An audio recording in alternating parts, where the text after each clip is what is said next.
آپ روزے میں دیکھیے کہ نبی صلی اللہ علیہ وسلم کی اتنی پیاری حدیث ہے. آپ نے فرمایا کہ روزہ اور قرآن دونوں بندے کے حق میں سفارش کریں گے. روزہ کہے گا اے میرے رب میں نے اسے دن بھر کھانے پینے سے روکے رکھا، اس کے حق میں میری سفارش قبول کی جائے. اور قرآن کہے گا اے میرے رب میں نے اسے راتوں کو آرام سے روک دیا تھا، اس کے حق میں میری سفارش قبول کی جائے. اللہ تعالیٰ دونوں کی سفارش قبول کر لیں. تو جیسے روزہ ہے اس کا دھیان رکھنا ہے، ایسے قرآن کا بھی. سب لوگ بہت خوش ہوتے ہیں کہ ہم دورے قرآن کر رہے ہیں. نو ڈاؤٹ قرآن کا دہرانا عبادت ہے، لیکن آپ جانتے ہیں نا عبادت کیسے بنتی ہے؟ ثواب کی امید کے ساتھ.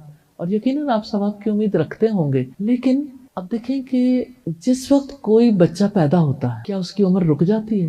کیا اس نے بڑے نہیں ہونا ہوتا؟ میری بیٹی پیدا ہوئی تو میں اس کے ہاتھ دیکھ کے سوچنے لگی کہ اچھا آج اس کے اتنے ہاتھ ہیں. وہ وقت کب آئے گا جس وقت اس کے ہاتھ پورے میچور ہو جائے گی، بڑی ہو جائے گی. تو انسان کبھی سوچتا ہے کہ اچھا اگر میں نہ رہا تو میرے بچے کا کیا ہوگا؟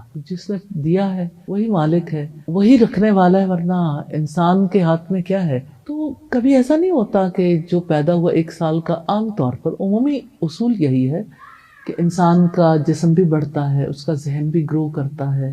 لیکن یہ قرآن کا علم کیوں نہیں ترقی کرتا؟ ہر سال دورے قرآن کرتے ہیں، پھر کر لیتے ہیں. بھائی ستاروں سے آگے جہاں اور بھی ہے. قرآن پڑھا، اب ترجمہ بھی پڑھ لیں کہ اللہ سبحانہ تعالیٰ نے ہمیں کہا کیا ہے. اب ترجمہ پڑھا ہے تو تفسیر بھی پڑھ لیں، اس کو سمجھ بھی لیں.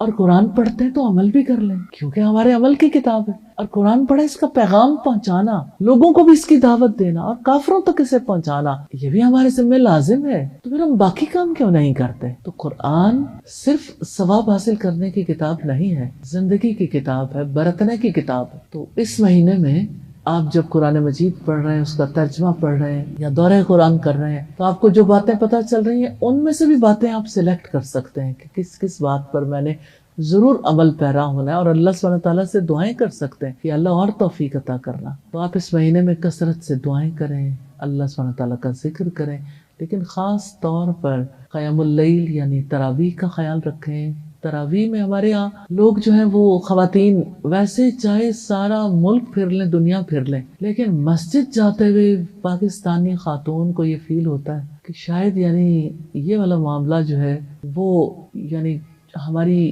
بساط سے باہر ہے. آپ دنیا کے ممالک میں جا کے دیکھیے، مسجدیں آباد ہیں، مساجد میں تعلیم بھی ہوتی ہے، عبادت بھی ہوتی ہے، لیکن ہمارے یہاں مسجد سے وہ کنیکشن نہیں ہے جڑا ہوا، وہ ماحول ہی نہیں ہے. اور تراویح کے لیے خواتین کہتی گھر کی نماز افضل ہے، گھر میں پڑھنی چاہیے. آپ گھر میں پڑھتے ہیں، پھر قرآن کے بغیر قرآن کو سنے ہوئے پڑھتے ہیں، پھر وہ جو سال بھر میں وہ موقع